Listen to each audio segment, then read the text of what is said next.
बिस्मिल्लाहिर्रहमानिर्रहीम। Welcome to lecture number 12। Lecture number 12 के जो हमारे पास टॉपिक्स है वो है काइंड्स ऑफ एडवर्ब क्लॉज।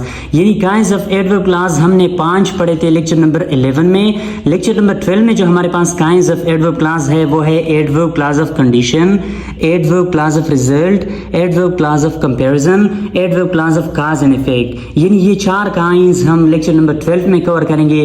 तो आइए लेक्चर नंबर 12 को शुरू करते हैं।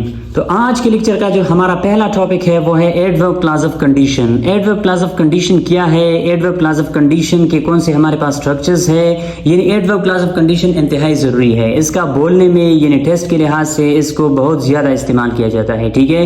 क्योंकि यहाँ पे हम ऐसी बातें करते हैं, यहाँ पे हम बात के अंदर कोई शर्त रखते हैं, ठीक है। अगर मैं टीचर होता तो मैं ऐसे पढ़ाता, अगर मैं क्रिकेटर होता तो मैं वैसे खेलता, अगर मैं प्राइम मिनिस्टर होता इस कंट्री का तो मैं ये काम करता, वो काम करता। बात के अंदर जब हम कोई शर्त को रखे तो उसे हम कंडीशन कहते हैं, ठीक है। तो ये हमारे पास ऐसे क्लासेस है कि इनके अंदर हम कोई कंडीशन की बात करते हैं, ठीक है। तो इसके हमारे पास 3 टाइप्स है, ओके। कौन कौन से है? पहला टाइप इनका ये है कि हम टाइप 1 में कंडीशन प्रेजेंट होता है, यानी कोई शर्त जब हम रखते हैं वो प्रेजेंट में होता है और उसका रिजल्ट हमारे पास फ्यूचर में निकलता है। तो इसे हम ट्रू कंडीशन कहते हैं, क्योंकि यहाँ पे क्या होता है, कंडीशन प्रेजेंट में होता है। अगर हम इस कंडीशन को पूरा करते हैं तो इसका रिजल्ट फ्यूचर में निकलता है। टाइप 2 कंडीशन पास्ट में होता है और रिजल्ट प्रेजेंट में होता है, ठीक है। अगर पास्ट में कोई कंडीशन पूरा होता तो प्रेजेंट में उसका रिजल्ट ये निकलता है, ये अनट्रू होता है, इमेजिनेशन बेस्ड होता है, ठीक है।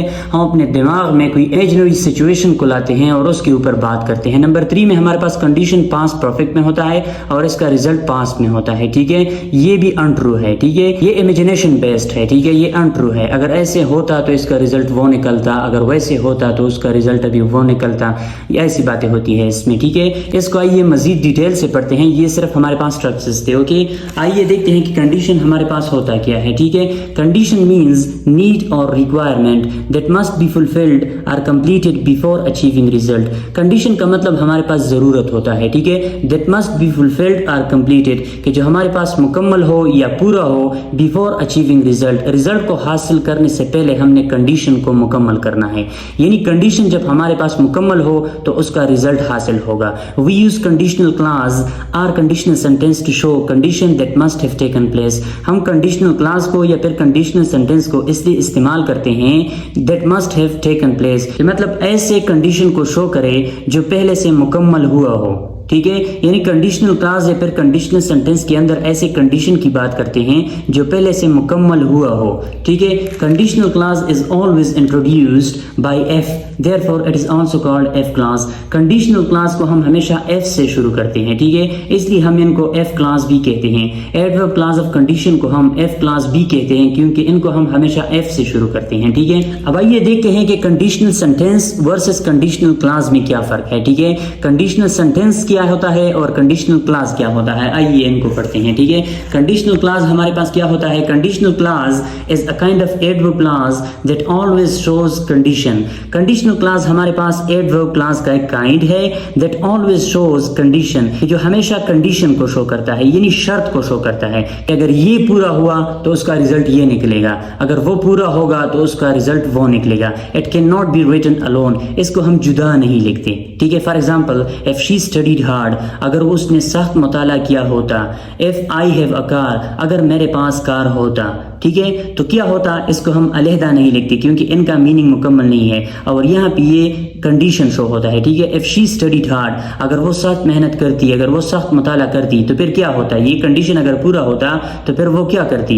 If I have a car, अगर मेरे पास कार होता तो मैं क्या करता। ये क्या है, कंडीशंस है, ठीक है। कंडीशनल सेंटेंस हमारे पास क्या होता है? It is a kind of complex sentence which shows condition as well as the result of it. ये हमारे पास कॉम्प्लेक्स सेंटेंस होता है। कॉम्प्लेक्स सेंटेंस कौन सा होता है कि जिनके अंदर डिपेंडेंट और इंडिपेंडेंट क्लॉज दोनों मौजूद होते हैं, उसे हम कॉम्प्लेक्स सेंटेंस कहते हैं। व्हिच शोज कंडीशन, जो हमारे पास कंडीशन को यानी शर्त को शो करता हो, as well as the result of it, और उसका रिजल्ट भी शो करता हो कि ये हमारे पास कंडीशन है और ये उसका रिजल्ट है। For example if she studies hard, अगर वो सख्त मेहनत करे, अगर वो सख्त मेहनत करे, ये कंडीशन है, इसका रिजल्ट क्या होगा, she will get first position, वो फर्स्ट पोजीशन हासिल करेगी, ये कंडीशन है। अगर ये पूरा हो जाए तो ये उसका रिजल्ट निकलेगा। ठीक है, तो ये हमारे पास कंडीशनल सेंटेंस है कि जिसके अंदर हम कंडीशन और रिजल्ट दोनों की बात करते हैं। ठीक है, मजीद देखते हैं, there are two kinds of conditional clauses. Conditional clauses के हमारे पास दो काइंड्स है। ठीक है, number 1 true conditional clause and number 2 untrue conditional clause. ये हमारे पास कंडीशनल क्लॉज के काइंड्स है। ठीक है, true conditional clause and then untrue conditional clause. अब आइए इनको डिटेल से एक्सप्लेन करते हैं कि ट्रू कंडीशनल क्लॉज हमारे पास क्या होता है और अनट्रू कंडीशनल क्लॉज हमारे पास क्या होता है। True conditional clause, it is a type of conditional clause which always shows true conditions. ये हमारे पास वो conditional clause होती है which always shows true conditions. ये हमेशा हमें क्या करता है, true condition को show करता है। मतलब ऐसा condition कि जो हमारे पास true होता है, जो सच होता है, as well as true result, और इसका सच्चा result show होता है कि मतलब ऐसा condition हो कि वो पूरा हो सकता हो और उसका result भी हमारे पास true हो सकता हो, तो उनको हम true conditional clause कहते हैं। It has got two types. इसके हमारे पास मजीद 2 टाइप्स है, टाइप 1 एंड 0 कंडीशनल क्लॉज। तो टाइप 1 और 0 कंडीशनल क्लॉज हमारे पास क्या है, पहले हम टाइप 1 कंडीशनल सेंटेंस को देखते हैं। It is also called open conditional clause of sentence. इसको हम open conditional clause of sentence भी कहते हैं। It is used to show a condition that must happen first so that something else may happen in the future. इसको हम इसलिए इस्तेमाल करते हैं, a condition that must happen first, कि हमें वो कंडीशन दिखाए दैट मस्ट हैपन फर्स्ट, जो पहले जरूर हुआ होगा, so that something else may happen in the future, क्योंकि इसकी वजह से फिर कोई दूसरा काम फ्यूचर में हो जाए। ये कंडीशन है, ये अगर पूरा हो जाए तो फ्यूचर में इसके रिजल्ट में कोई दूसरा काम हो जाए। तो टाइप 1 कंडीशनल क्लॉज हमारे पास एक ऐसा कंडीशन होता है कि जो जरूर पूरा हुआ होगा क्योंकि इसके रिजल्ट में फ्यूचर के अंदर कोई दूसरा काम हो जाए। इसका स्ट्रक्चर हमारे पास कुछ इस तरह है कि हम पहले एफ का इस्तेमाल करते हैं, उसके बाद प्रेजेंट इंडेफिनिट टेंस, उसके बाद सब्जेक्ट विल और कैन एंड देन वर्ब और फिर रेस्ट ऑफ सेंटेंस, यानी बकिया जुमले का हम इस्तेमाल करते हैं। If it rains we will stay home. अब यहाँ पे क्या है, if it rains we will stay home. If it rains, अगर बारिश हो जाए, वी विल स्टे होम, हम घर में स्टे करेंगे फिर। ठीक है, अब ये इसका रिजल्ट है। घर में स्टे करने के लिए इस काम को होना चाहिए, बारिश को आना चाहिए, बारिश को होना चाहिए, उसके बाद रिजल्ट ये होगा कि हम घर में रहेंगे। ठीक है, if he calls I will answer. अब यहाँ पे क्या है, आई विल आंसर, मैं जवाब दूंगा। अब इस काम को करने के लिए इस कंडीशन को पूरा होना चाहिए। इफ ही कॉल्स, अगर वो कॉल करे, मतलब उसे कॉल करना चाहिए, उसके बाद ये रिजल्ट होगा उसका। ये कंडीशन है और ये इसका रिजल्ट है। सबसे पहले ये मुकम्मल होनी चाहिए, उसके बाद ये काम होगा, रिजल्ट आएंगे। ठीक है, if you need help you can ask me. If you need help, अगर आपको मदद की जरूरत हो, यू कैन आस्क मी, तो उसके बाद आपने मुझे पूछना है, मतलब हेल्प के लिए बताना है। ठीक है, इफ वी लीव नाउ, अगर हम अभी जाए, we can catch the bus, हम बस को पकड़ सकते हैं। तो ये हमारे पास ट्रू कंडीशंस है, इसको पूरा होना चाहिए, अब फिर हमारे पास ये ट्रू रिजल्ट आएंगे। ठीक है, ये कंडीशंस है और ये इसके रिजल्ट्स है। ठीक है, नेक्स्ट हमारे पास है 0 conditional clause. It is a type of true conditional sentence. ये हमारे पास ट्रू कंडीशनल सेंटेंस का एक टाइप है। It is used to show automatic result. इसमें हम ऑटोमेटिक रिजल्ट को शो करते हैं, मतलब एक काम होता है उसका ऑटोमेटिकली रिजल्ट निकलता है। ठीक है, it is used when we show law of habits. इसको हम इसलिए इस्तेमाल करते हैं कि जब हम हैबिट्स यानी आदत की बात करते हैं। ठीक है, जो आदत किस तरह बनते हैं, हैबिट्स किस तरह बनते हैं, एक काम होता है तो ऑटोमेटिकली उसका रिजल्ट निकलता है। ठीक है, इसका स्ट्रक्चर कुछ इस तरह है कि हम एफ, फिर उसके बाद प्रेजेंट इंडेफिनिट टेंस का इस्तेमाल करेंगे, उसके बाद फिर हम प्रेजेंट इंडेफिनिट टेंस का इस्तेमाल करते हैं। ठीक है, फॉर एग्जांपल आइए इनको एग्जांपल से क्लियर करते हैं। If I hit a baby, if I hit a baby she starts crying. अगर मैं बच्चे को मारता हूं तो वो रोने लगता है। ठीक है, if I hit a baby she starts crying. अब ये कंडीशन है, अगर ये कंडीशन पूरा हो जाए तो ऑटोमेटिकली इसका रिजल्ट ये निकलता है। ठीक है, if you give me a gift, अगर आप मुझे गिफ्ट दे दें, ये कंडीशन है। ठीक है, इसका रिजल्ट क्या होगा, I become happy, automatic result है। अगर आप गिफ्ट देंगे तो मैं खुश हो जाऊंगा। इफ इट रेन्स, अगर बारिश होता है, द ग्राउंड गेट्स वेट, तो ग्राउंड क्या होता है, वो गीला होता है। तो ये इसका कंडीशन है, ये जब पूरा होता है तो इसका रिजल्ट ऑटोमेटिकली आ जाता है। ठीक है, ये हमारे पास पास ट्रू कंडीशंस है, अगर ये पूरा हो जाए तो ऑटोमेटिकली ये रिजल्ट्स आते हैं इनके, ठीक है। नेक्स्ट हमारे पास है untrue conditional clause. Untrue conditional clause क्या होता है?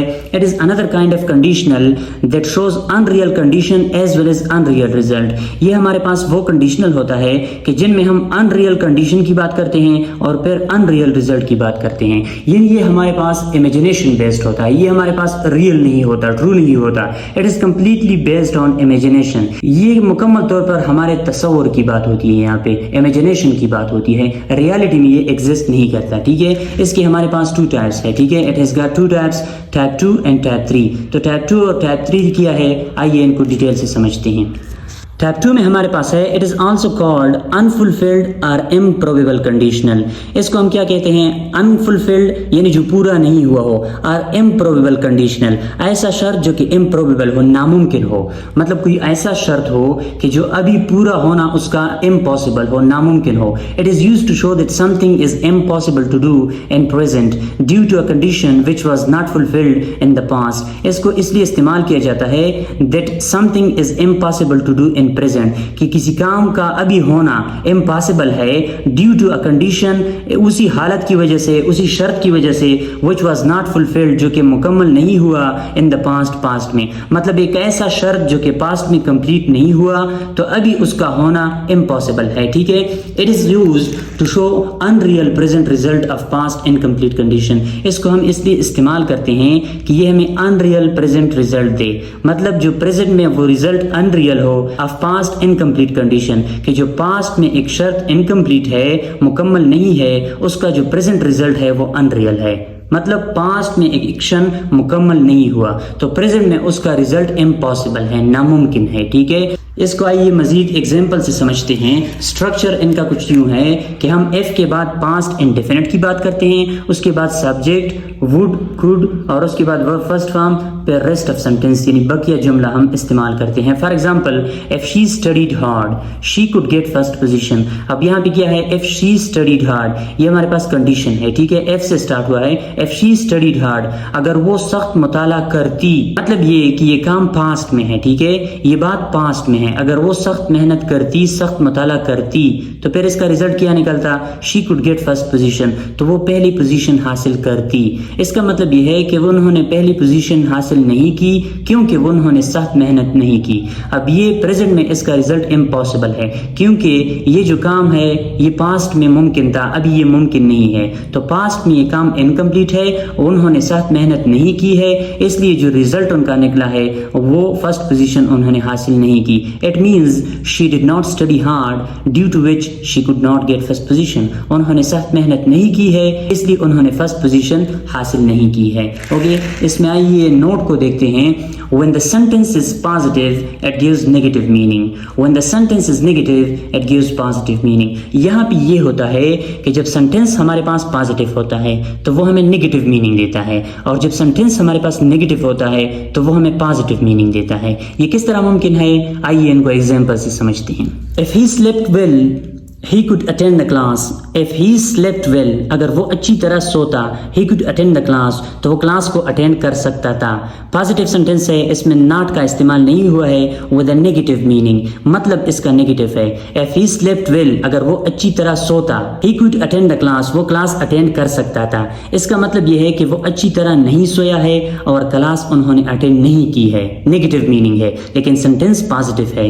If he didn't sleep well, he could miss the class. यहाँ पे क्या है? डिडन, नॉट का इस्तेमाल हुआ है, सेंटेंस नेगेटिव है विद अ पॉजिटिव मीनिंग, मतलब इसका पॉजिटिव है। If he didn't sleep well, अगर वो अच्छी तरह नहीं सोता, he could miss the class, तो वो क्लास मिस कर सकता था। इसका मतलब यह है कि वो अच्छी तरह सोया है, इसलिए उन्होंने क्लास मिस नहीं की है, क्लास उन्होंने ली है। अब यहाँ पे ये नेगेटिव सेंटेंस है विद अ पॉजिटिव मीनिंग, यहाँ पे पॉजिटिव सेंटेंस है with a negative meaning. Okay, next जो हमारे पास टॉपिक है वो है टाइप 3। टाइप 3 क्या है? It is also called unfulfilled past conditional. इसको हम अनफुलफिल्ड पास्ट कंडीशनल भी कहते हैं क्योंकि ये हमारे पास कंप्लीटेड नहीं होता, ठीक है, ये मुकम्मल नहीं होता। It is used to show that something was possible in the past due to an action which had not been completed before. It is used to show, इनको इसलिए इस्तेमाल किया जाता है दैट समथिंग वाज पॉसिबल, कि कोई काम possible था, मुमकिन था, इन द पास्ट में, ड्यू टू एन एक्शन, किसी काम की वजह से, which had not been completed before, कि वो काम पहले कंप्लीटेड यानी मुकम्मल नहीं हुआ। मतलब कोई काम पहले मुकम्मल नहीं हुआ वरना ये काम मुमकिन था, पॉसिबल था। It shows past incomplete result of past perfect incomplete condition. ये हमारे पास पास्ट इनकम्प्लीट रिजल्ट शो करता है, यानी वो रिजल्ट जो कि पास्ट में इनकम्प्लीट है, ठीक है, नामुकम्मल है, of past perfect incomplete condition, कि कंडीशन यहाँ पे क्या है, शर्त यहाँ पे क्या है, पास्ट परफेक्ट इनकम्प्लीट है, यानी कंडीशन यहाँ पे क्या है, वो भी इनकम्प्लीट है और रिजल्ट भी यहाँ पे इनकम्प्लीट है, ठीक है। तो टाइप 3 में हम क्या करते हैं, अनरियल रिजल्ट होता है अनरियल कंडीशन का, ठीक है। इसका स्ट्रक्चर कुछ इस तरह होता है कि हम पहले एफ इस्तेमाल करते हैं, उसके बाद पास्ट परफेक्ट टेंस इस्तेमाल करते हैं, उसके बाद सब्जेक्ट और फिर हम वुड हैव, कुड हैव, उसके बाद वर्ब थर्ड फॉर्म इस्तेमाल करते हैं और उसके बाद हम रेस्ट ऑफ सेंटेंस का इस्तेमाल करते हैं, ठीक है। For example, if they had invited us we would have gone to the party. अब यहाँ पे क्या है इस एग्जांपल में, if they had invited us, ये क्या है, अब यहाँ पे जो शर्त है, कंडीशन है, if they had invited us, अगर उन्होंने हमें इनवाइट किया होता, we would have gone to the party, तो हम पार्टी जा चुके होते। मतलब ये है कि अगर वो पहले ये काम करते तो हम ये काम करते, इस कंडीशन का फिर इस रिजल्ट आता।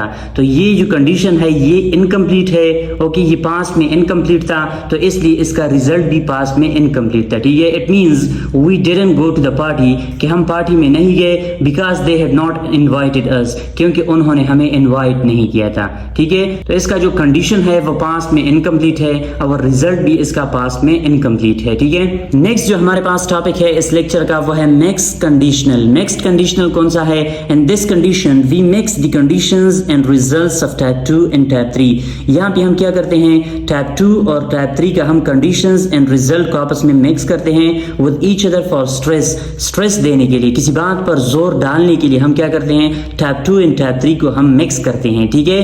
Type 2 condition plus type 3 condition, first में हम क्या करते हैं, इन दोनों को आपस में मिक्स करते हैं, एंड देन हम टाइप 3 कंडीशन और टाइप 2 कंडीशन को क्या करते हैं, आपस में मिक्स करते हैं। तो आइए इन दोनों को देखते हैं कि हम स्ट्रेस देने के लिए, किसी बात पर स्ट्रेस डालने के लिए हम किस तरह इन दोनों को मिक्स करते हैं, ठीक है। Type 2 condition plus type 3 condition को हम किस तरह मिक्स करते हैं। इनका स्ट्रक्चर कुछ इस तरह है, F plus past simple plus would have, could have plus verb third और रेस्ट ऑफ सेंटेंस यानी बकिया जुमला। तो पहला स्ट्रक्चर ये है, इसका यूजेज किया है past result of a present or continuing action. मतलब ये है कि यहाँ पे हम पास्ट रिजल्ट की बात करते हैं और एक्शन हमारे पास प्रेजेंट या फिर कंटिन्यूइंग एक्शन होता है, ठीक है। एग्जाम्पल में आइए इनको देखते हैं कि ये किस तरह होता है। If I were a good cook, if I were a good cook, अगर मैं एक अच्छा कुक होता, I would have invited them to dinner, I would have invited them to dinner. अब यहाँ पे क्या है, इसका एक्शन जो है वो प्रेजेंट में है, ठीक है। If I were a good cook, अगर मैं अच्छा कुक होता यानी अभी मौजूद, अगर मैं अभी अच्छा कुक होता, I would have invited them to dinner, तो मैं उनको डिनर पर इनवाइट कर चुका होता, ठीक है। इसका रिजल्ट क्या है, ये पास्ट में है, ठीक है। ये हमारे पास मिक्स्ड कंडीशनल है, ठीक है। नेक्स्ट टाइप जो है इनका वो कुछ इस तरह है कि हम क्या करते हैं, इसमें टाइप 3 और टाइप 2 को हम आपस में मिलाते हैं। इनका स्ट्रक्चर ये है कि हम एफ के बाद पास्ट परफेक्ट टेंस का इस्तेमाल करते हैं और उसके बाद वुड और कुड और उसके बाद वो first form and then rest of sentence का इस्तेमाल करते हैं। इसका यूज किया है कि हम प्रेजेंट रिजल्ट की बात करते हैं ऑफ अ पास्ट कंडीशन। यहाँ पे हमारे पास कंडीशन जो होता है, शर्त होता है, वो पास्ट का होता है और उसका रिजल्ट प्रेजेंट में होता है, ठीक है। For example, if he had checked the map he would not be lost. If he had checked the map, he would not be lost। अब यहाँ पे क्या है, अगर वो मैप चेक कर चुका होता, ठीक है, he would not be lost। मतलब जब कोई रास्ता भूल जाए तो हम उनको यही कहते हैं ना कि अगर वो मैप चेक कर चुका होता तो वो अब रास्ता नहीं भूलता। If I had taken that job in London, I would live there now। अगर मैं वो जॉब लंदन में लेता, I would live there now, तो मैं अभी वहां पे रहता। I didn't take the job in the past, so I don't live in London now। Past में मैंने क्या किया था, वो जॉब लंदन में नहीं लिया था और अभी प्रेजेंट में मैं लंदन में नहीं रहता, ठीक है। तो कंडीशन क्या है, पास्ट में है है और रिजल्ट क्या है, प्रेजेंट में है, ठीक है। नेक्स्ट जो हमारे पास टॉपिक है वो है इम्प्लाइड कंडीशनल। इम्प्लाइड कंडीशनल क्या है? A conditional without F is called implied conditional. वो कंडीशनल कि जिसको हम एफ के बिना जाहिर करें, एफ के बगैर जब हम कंडीशनल की बात करते हैं तो उसे हम इम्प्लाइड कंडीशनल कहते हैं। Head should B is used after subject. यहाँ पे हम क्या करते हैं, सब्जेक्ट के बाद हम हेड शुड या फिर बी का इस्तेमाल करते हैं। We can remove if and bring had should be a verb before the subject to make condition without if. हम क्या करते हैं, हम एफ को रिमूव करते हैं जब हम हेड शुड बी यानी वर्ब को सब्जेक्ट से पहले इस्तेमाल करें तो हम कंडीशन विदाउट एफ बनाते हैं, ठीक है। यानी एफ को हम रिमूव करते हैं, हेड शुड बी और वर्ब को हम क्या करते हैं, सब्जेक्ट से पहले इस्तेमाल करते हैं। इसके आइए एग्जांपल्स को समझते हैं। एग्जांपल नंबर फर्स्ट है, if he had a car he would come on time. If he had a car he would come on time. तो यहाँ पे क्या है, ये कंडीशनल है। If he had a car, अगर उसके पास कार होता, he would come on time, तो वो टाइम पे आता। हैड ही अ कार, यहाँ पे हम क्या करते हैं, एफ को अगर रिमूव करते हैं तो हेड को हम क्या करते हैं, सब्जेक्ट से पहले इस्तेमाल करेंगे। Had he a car he would come on time, अगर उसके पास कार होता तो वो क्या करता, टाइम पर आता। If I were you I would not go, अगर मैं तुम होता तो मैं नहीं जाता। यहाँ पे क्या है, यहाँ पे एफ को अगर हम रिमूव करते हैं तो वर को आई से पहले इस्तेमाल करते हैं। Were I you I would not go, अगर मैं तुम होता तो मैं नहीं जाता। इसके बाद जो हमारे पास काइंड है एडवर्ब क्लॉज का वो है adverb clause of result. Adverb clause of result का क्या मतलब है, it is also called adverb clause of consequence. Consequence का मतलब नतीजा होता है, रिजल्ट का मतलब भी नतीजा है, ठीक है। तो ये हमारे पास वो क्लॉज है कि जिसके अंदर हम कंसीक्वेंस यानी रिजल्ट की बात करते हैं। It is used to say what happens और what may happens as a result of the action mentioned in the main clause. इसको हम इसलिए इस्तेमाल करते हैं कि ये हमें बताए व्हाट हैपेंस और what may happens as a result, कि क्या होता है और क्या हो सकता है as a result of the action, उस एक्शन के रिजल्ट में mentioned in the main clause. यानी मेन क्लॉज के अंदर जो हमारे पास एक्शन है उस एक्शन के रिजल्ट में क्या होता है या क्या हो सकता है, ठीक है। तो यहाँ पे हम कंसीक्वेंस यानी रिजल्ट की बात करते हैं, ठीक है। Here we use the following conjunctions, यहाँ पे हम इन कंजंक्शंस को इस्तेमाल करते हैं, ठीक है। So that, in order that, such that etcetera, in conjunctions का यहाँ पे हम इस्तेमाल करते हैं, ठीक है। For example, he is such an intelligent boy that he can easily pass. अब यहाँ पे क्या है, he is such an intelligent boy, वो इतना ज़हीन लड़का है, that he can easily pass, कि वो आसानी से पास हो सकता है। अब यहाँ पे क्या है, ये रिजल्ट है कि वो आसानी से पास हो सकता है इसका, कि वो इंतहाई ज़हीन है, यानी वो इंतहाई ज़हीन है इसी वजह से वो आसानी से पास हो सकता है, ठीक है। He was so late that he had to miss the dinner, वो इतना लेट था कि उन्होंने डिनर मिस किया, ठीक है। उन्होंने डिनर मिस किया, वो इतना लेट था। तो इसमें एक एक्शन होता है और उसका रिजल्ट शो होता है, ठीक है। रिजल्ट इसका ये है कि उन्होंने डिनर मिस किया, ठीक है। वो इतना लेट था कि उन्होंने डिनर मिस किया, ठीक है। अब इसके बाद जो हमारे पास काइंड है वो है एडवर्ब क्लॉज ऑफ कंपैरिजन। इसमें हम क्या करते हैं, adverb clause of comparison shows how the subject of the dependent clause compares to the subject of main clause. यहाँ पे हम क्या करते हैं, adverb clause of comparison shows, ये हमें ये बताता है how the subject of the dependent clause, कि डिपेंडेंट क्लॉज का जो सब्जेक्ट होता है compares to the subject of the main clause, वो मेन क्लॉज के अंदर जो सब्जेक्ट होता है उसके साथ हम किस तरह कंपेयर करते हैं। यानी एक हमारे पास मेन क्लॉज जिनको हम इंडिपेंडेंट क्लॉज भी कहते हैं और एक हमारे पास होता है डिपेंडेंट क्लॉज, इन दोनों के जो सब्जेक्ट होते हैं उनको हम किस तरह कंपेयर करते हैं, ठीक है। It has got two types, इसके हमारे पास क्या है, टू टाइप्स है, ठीक है। Number 1 adverb clause of comparison of degree, number 2 adverb clause of comparison of manner. Okay, तो ये टू टाइप्स है हमारे पास, एक में हम डिग्री देखते हैं, दूसरे में मैनर। तो आइए इनको एक्सप्लेन करते हैं। पहले नंबर पे हमारे पास है adverb clause of comparison of degree. Adverb clause of comparison of degree क्या है, in adverb clause of comparison of degree compares the extent और degree of an action, quality और कंडीशन। यहाँ पे हम क्या करते हैं, किसी क्वालिटी की, मयार की, या फिर काम की, या फिर कंडीशन की हम डिग्री चेक करते हैं, ठीक है। यानी कंपैरिजन करते हैं आपस में, किसी काम का, किसी मयार का, किसी कंडीशन का हम क्या करते हैं, कंपैरिजन करते हैं। Here we use than and as, यानी एज और एज के दरमियान हम मजीद अल्फाज का इस्तेमाल करते हैं, ठीक है। इसके जरिए से हम किस तरह कंपैरिजन करते हैं, he runs faster than I do, he runs faster than I do, वो मुझसे ज्यादा तेज दौड़ता है, यानी वो ज्यादा तेज दौड़ता है बनिस्बत मेरे, मैं जब दौड़ता हूं तो वो मुझसे ज्यादा तेज दौड़ता है। तो अब यहाँ पे क्या है, comparison comparison between two actions है, ठीक है। उसका दौड़ना और मेरा दौड़ना, इन दोनों के दरमियान क्या है, कंपैरिजन है। बीच में दिन का इस्तेमाल हुआ है, ठीक है, कि वो मुझसे ज्यादा फास्ट दौड़ता है। She is as tall as her brother is, वो उतनी लंबी है जितना कि उसका भाई है। तो यहाँ पे एज टॉल एज है, एज और एज का इस्तेमाल हुआ है, ठीक है। यहाँ पे हम क्या करते हैं, कंपैरिजन करते हैं, ठीक है। नेक्स्ट हमारे पास है adverb clause of comparison of manner. यहाँ पे हम क्या करते हैं, it compares how an action is done. यहाँ पे हम क्या कंपैरिजन करते हैं, how an action is done, कि कोई काम किस तरह होता है, ठीक है। Here we usually introduce it by as if, as though। ये जो हमारे पास adverb clause of comparison of manner है, इनको हम इन अल्फाज से इंट्रोड्यूस करते हैं, शुरू करते हैं, ठीक है। For example, do it as I showed you, do it as I showed you, आप करो किस तरह करो, एज आई शोड यू, जिस तरह मैंने आपको दिखाया है, ठीक है। He talks as if he knows everything, वो बोलता है, वो ऐसे बोलता है जैसा कि वो हर कोई चीज जानता हो, ठीक है। यहाँ पे हमने किया क्या है, एज और एज से हमने adverb clause of comparison of manner को शो किया है, ठीक है, कि वो किस तरह काम करता है, how an action is done. यहाँ पे वो किस तरह बोलता है, how an action is done, ठीक है। तो इसको आंसर किया है इन दोनों क्लासेस ने, ठीक है। नेक्स्ट जो हमारे पास टाइप है वो है adverb clause of cause and effect.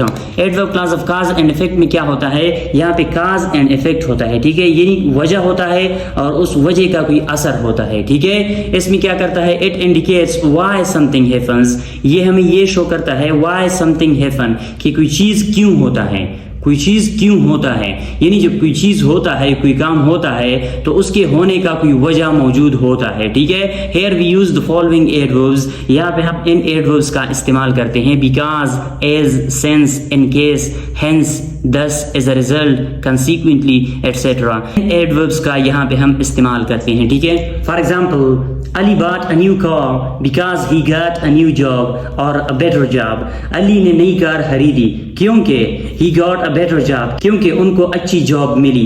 अब यहाँ पे क्या है, उन्होंने अच्छी कार खरीदी, ये इफेक्ट है। इसका काज क्या है, वजह क्या है, क्योंकि उनको एक अच्छी जॉब मिली, एक अच्छी जॉब मिली इसलिए उन्होंने कार खरीदी। Because he was sleepy, क्योंकि वो स्लीपी था, he went bed, वो बेड गया। अब वो बेड क्यों गया, क्योंकि वो स्लीपी था, उन्हें नींद आ रहा था, ये वजह है और ये उसका इफेक्ट है, ठीक है। Since the weather was bad, the match was cancelled. Match cancel हो गया, क्यों कैंसिल हो गया, since the weather was bad, क्योंकि मौसम खराब था। अब मौसम खराब था, ये इसका रीजन है, इसका इफेक्ट क्या है, इसका असर क्या हुआ, मैच कैंसिल हुआ। तो यहाँ पे हम क्या करते हैं, काज एंड इफेक्ट रिलेशन को बयान करते हैं adverb clause of cause and effect में, ठीक है।